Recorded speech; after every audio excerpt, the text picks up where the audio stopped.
Bonjour Isabelle Saporta. Bonjour. Vous êtes candidate sur la liste de Cédric, sur les listes de Cédric Villani à Paris, cette campagne qui a l'air de tourner un peu dans tous les sens. Depuis l'arrivée d'Agnès Buzyn comme tête de liste de La République En Marche, est-ce que les choses ont changé pour vous? Ben non, en fait, écoutez, je suis très contente qu'Agnès Buzyn arrive. Moi, j'aurais préféré, à titre personnel, en tant que Française et en tant que citoyenne, qu'elle reste au ministère de la Santé, parce que je trouve qu'elle avait de très très gros dossiers en cours et qu'elle les gérait plutôt bien. Le coronavirus, la réforme des retraites. C'est une façon gentille de dire qu'elle a été parachutée? Non, c'est pas ça. C'est pas ça, mais vous savez, quand on est un médecin de haute volée comme elle l'est, qu'on connaît à la virgule près ses dossiers, et qu'on est en face effectivement d'une épidémie de coronavirus, qu'on se retrouve avec la crise hospitalière qu'elle gère depuis des mois, et qu'on se retrouve à Paris, je trouve qu'au fond, si vous voulez, la France valait bien cette ministre. Bon, voilà. Elle est là. Est-ce que les choses n'ont pas vraiment changé un petit peu? Est-ce que, à partir du moment où un des acteurs principaux de votre paysage électoral a été modifié, est-ce que ça n'a pas changé pour vous? Écoutez, pour moi, non. Sur le terrain, rien ne change, en fait. On est avec les équipes de Cédric Villani. Je parle des équipes, je parle des tractations. Vous disiez dimanche, avant qu'on ne sache qui serait tête de liste, vous disiez les tractations, ça n'est pas mon horizon. Depuis, ça n'a pas changé? Ah non, moi, ça n'a pas changé, si vous voulez. Mais il y a des discussions.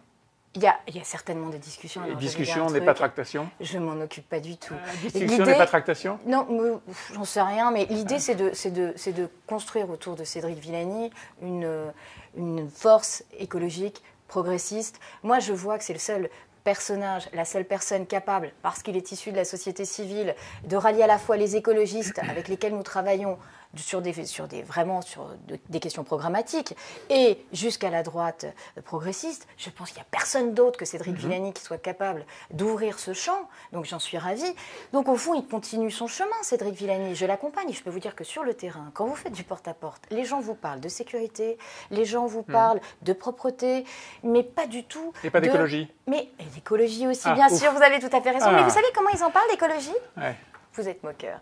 Ils en parlent en disant, moi, je veux que mes enfants mangent bien à la cantine. L'écologie, pour eux, c'est quelque chose de très simple. Voilà. Je voudrais que l'air soit moins pollué. Je voudrais que les enfants mangent bien à la cantine. C'est des choses très simples, les municipales. C'est pas autre chose. Hein. Je poursuis un petit peu, et après on va parler du programme, bien sûr, sur l'affaire Griveaux. Est-ce que l'antagonisme entre Cédric Villani et Benjamin Griveaux n'était pas un des sujets principaux de ce qui se passe aujourd'hui, c'est-à-dire l'aventure de Cédric Villani, les complexités de la campagne de La République En Marche. Cet antagonisme-là qui, de facto, a disparu, il n'est pas un obstacle qui vient de s'abaisser? Alors moi, vous savez, je ne peux pas vous répondre là-dessus parce que si vous je me suis engagée... Mais si je me suis engagée avec Cédric Villani, c'est pour cet acte éco-progressiste. C'est pour ça. C'est parce qu'il est ce personnage-là. Les antagonismes, les bisbilles et tout ça, moi, ça ne m'intéresse pas. Et je peux vous dire une chose, c'est que les Parisiennes et les Parisiens, ça ne les intéresse pas non plus du tout.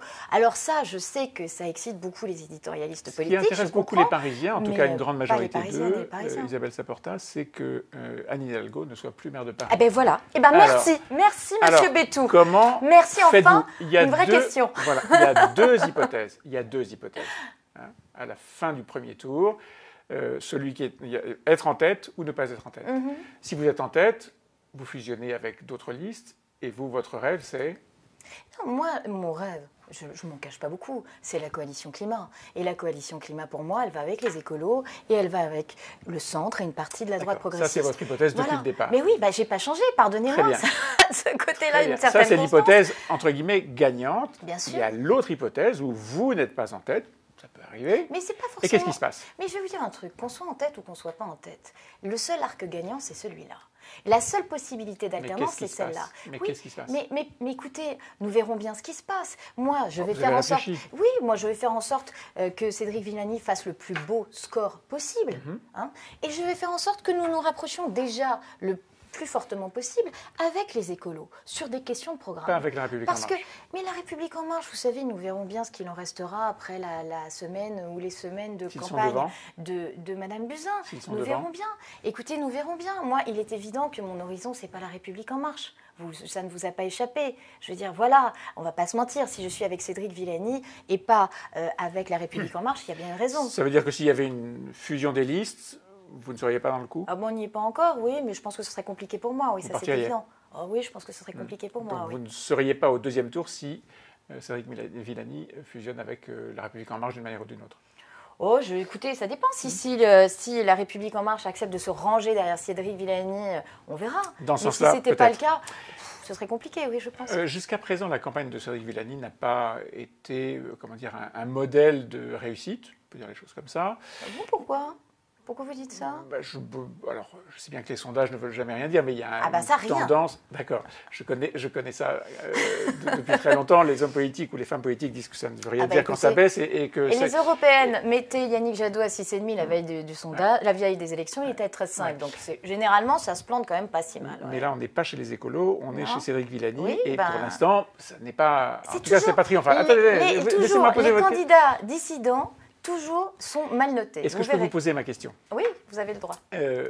Pour l'instant, ça n'a pas cranté. Est-ce qu'il y a un élément du programme que vous souhaitez remettre en avant, modifier et utiliser comme un souffle de la dernière partie de la campagne? Alors, Nicolas Bétou, je ne vous laisserai pas dire que ça n'a pas cranté. Je trouve que le programme de Cédric Villani est le plus fort. Et effectivement, c'est celui qui a mis le plus de choses sur la table, notamment sur la transition écologique. Il dit que ce sera 5 milliards, notamment pour tout ce qui est transition thermique. Ouais. Vous savez, ça veut dire que ce sera 5 milliards. Mais 5 milliards, ça veut dire qu'aujourd'hui... Vous disiez tout à l'heure, les Parisiens, quand on leur parle, ils veulent la cantine, les rues. Vous croyez qu'ils parlent en milliards? Non, là, vous avez parfaitement raison. Mais par contre, quand on leur dit, vous savez, là, vous n'êtes pas bien dans ce logement parce qu'il fait froid l'hiver, il fait trop chaud l'été, ça, c'est ce qu'on appelle la transition thermique. Cette transition thermique, aujourd'hui, elle n'est pas accompagnée par la ville de Paris.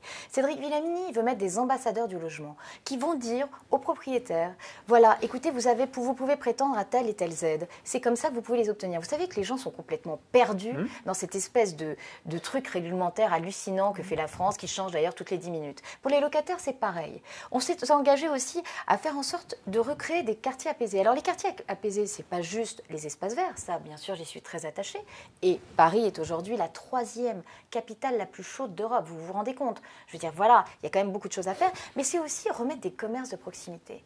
Vous savez mieux que personne qu'aujourd'hui, Paris est en train de perdre tous ses pieds d'immeuble. On est en train de vivre la même chose qu'en France dans la diagonale du vide. Et à chaque fois qu'un commerce se ferme, c'est l'insécurité qui augmente. C'est à chaque fois le sentiment d'insécurité. Pareil pour les gardiens d'immeuble. Remettre des commerces bien sûr. En ville, comment Ça, c'est très simple. Il y a déjà un outil à Paris, mais qui a le droit de faire de la préemption que sur certains quartiers. Pourquoi uniquement sur certains quartiers alors qu'on pourrait le faire sur tout Paris? Que vous voulez que ce soit des commerces publics? Je pense qu'il faut que la ville accompagne et installe des commerçants. Et installe des commerçants. C'est ce qui se fait dans beaucoup de villes de province et ça fonctionne très très bien. C'est une reconquête républicaine. Soit on continue à dire tout ce qui se passe dans les quartiers périphériques ne nous intéresse pas. C'est ce que fait un peu Madame Hidalgo. La seule chose qui m'intéresse, c'est le centre et la piétonisation du centre. Écoutez, je suis très content pour les gens du centre. Mais vous savez, ceux du parfait pour eux, tant mieux. Mais les autres, mais tous les autres, ils souffrent. Les autres, ils souffrent. Ils ont l'insécurité, ils ont la pollution parce qu'ils sont le long du périphérique. Police municipale à propos d'insécurité ou pas? Oui, alors, je vous dire que moi, je suis plutôt une personnalité de gauche, que moi j'étais très sur le mantra, oui, il faut qu'une police, nationale, etc., etc. Sauf qu'en faisant du porte-à-porte, force est de constater que les gens vous disent « j'ai la trouille ». Donc police municipale, mais oui, armée. Hélas, armée ou pas armée, vous savez, pour moi la question... Oui, mais pour moi la question, elle n'est pas tellement là. La question, c'est que les gens, ils ont besoin de présence. Quand vous savez, je fais campagne aujourd'hui dans le 14e. Quand vous allez dans certains coins du 14e qui sont le long du périphérique, vous avez des gens qui vous disent « j'ai l'impression de vivre dans le Bronx ». Et là, vous vous dites « c'est pas possible ». Comment c'est possible dans Paris qu'ils aient cette impression? J'ai pas de gardien depuis 2 ans. La boulangerie s'est fermée. J'ai personne, j'ai pas de police municipale. C'est la trouille. C'est juste une présence qu'ils réclament. Est-ce qu'il y a à Paris un problème de séparatisme? Écoutez, moi je pense qu'il n'y a pas qu'à Paris qu'il y a un problème de séparatisme. Vous êtes candidate à Paris, je vous pose la question. Non, mais vous avez raison. Mais aujourd'hui, il va falloir que la gauche ose poser la question de la laïcité, de la République et de ne pas laisser ces thématiques à la droite. Vous savez, je suis éditrice et j'ai édité notamment Amin El-Khatmi, qui est le président du Printemps républicain. J'ai beaucoup de mes amis de gauche qui m'ont dit « Comment peux-tu défendre ?» Trahison. Comment peux-tu défendre quelqu'un qui défend si haut la laïcité? Parce que je pense que ce qui prime en France, c'est la République. Problème de séparatisme à Paris, on fait quoi? Eh bien voilà, de toute façon, vous savez ce qui est simple. Là encore, reconquête républicaine. Aujourd'hui, dans les collèges des zones autoproclamées du Bronx dont je vous parle, il y a 70% d'évictions. Ça veut dire que les gens ne veulent pas mettre les enfants là. Ils ne veulent plus y aller. Voilà. Ça, vous savez, la reconquête républicaine, elle se fera aussi par des choses très triviales, celles dont je viens de vous parler. Des quotas? Mais je ne sais pas si c'est la question des quotas ou pas des quotas. Je ne sais pas, non, mais là, parce que là, si vous voulez, vous me parlez de municipal. Donc je vous parle des armes qui sont dans les mains de la mairie. Les armes qui sont dans les mains de la mairie, c'est la reconquête territoriale. C'est ce qu'avait fait très bien Borloo avec son plan banlieue. La reconquête territoriale, je vous dis, ce sont des choses simples. Ce sont des magasins, ce sont des gardiens d'immeubles, c'est une présence de policiers municipaux. Et après, c'est effectivement travailler sur ces collèges, sur ces lycées qui finalement, où on n'a plus envie d'aller, et pour essayer de les garder dans le tissu urbain. Mais bien sûr. Ce sera le programme de Cédric Villani. Dans un mois, jour pour jour, on sera entre les deux tours et on aura la réponse à une partie des questions que je vous ai posées. Merci Isabelle Sapir. Merci à vous.